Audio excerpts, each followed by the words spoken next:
عرب معاشرے کی لوگ دانش اور نظریات دیگر دنیا سے خاصے مختلف ہیں، اور یہ فرق زندگی کے ہر پہلو میں نظر آتا ہے۔ سعودی گزٹ میں شائع ہونے والی ایک تحریر میں مشال الصدیری بھی ایک ایسے ہی پہلو سے پردہ اٹھاتے ہیں جو شاید دنیا کے لیے قدرے حیران کن اور دلچسپ بھی ہو سکتا ہے۔ صدیری لکھتے ہیں کہ ان کے ایک دوست نے انہیں ایک کہانی سنائی۔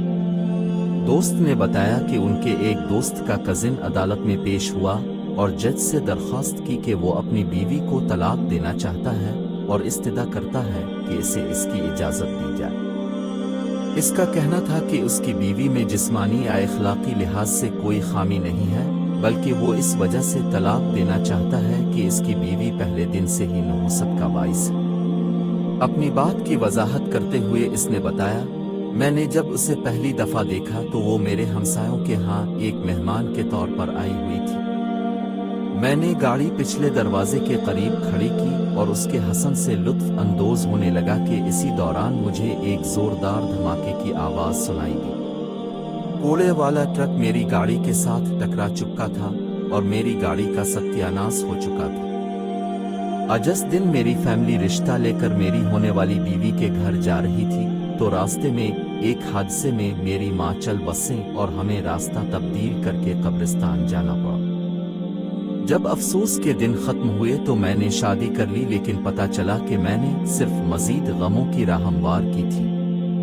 میں جب بھی اسے شاپنگ کے لیے لے کر جاتا تو جگہ جگہ میرا چالان کیا جاتا۔ میری شادی کے دن ہمسایوں کے گھر میں خوفناک آگ بھڑک اٹھی جو ہمارے گھر تک بھی آ گئی اور باورچی خانہ اس کی لپیٹ میں آ گیا۔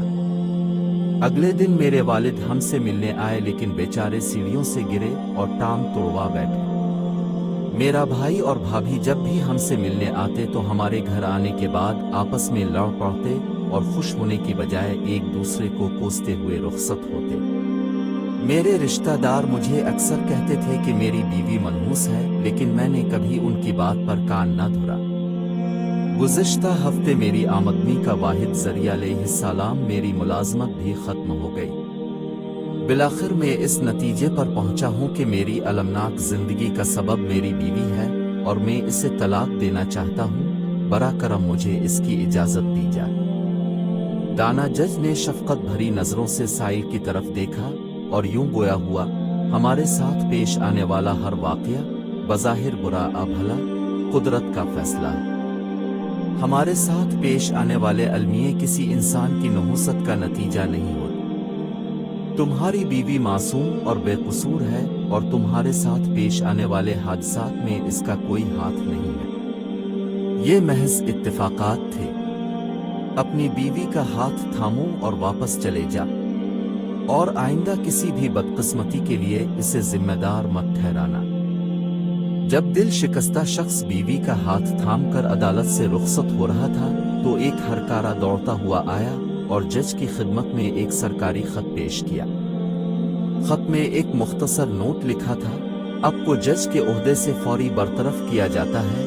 جج نے عدالت سے رخصت ہوتے ہوئے شخص کو پکار کر واپس بلایا۔ چند لمحے اس کا چہرہ تکتا رہا اور پھر بولا، اس عورت کو اسی وقت طلاق دے دو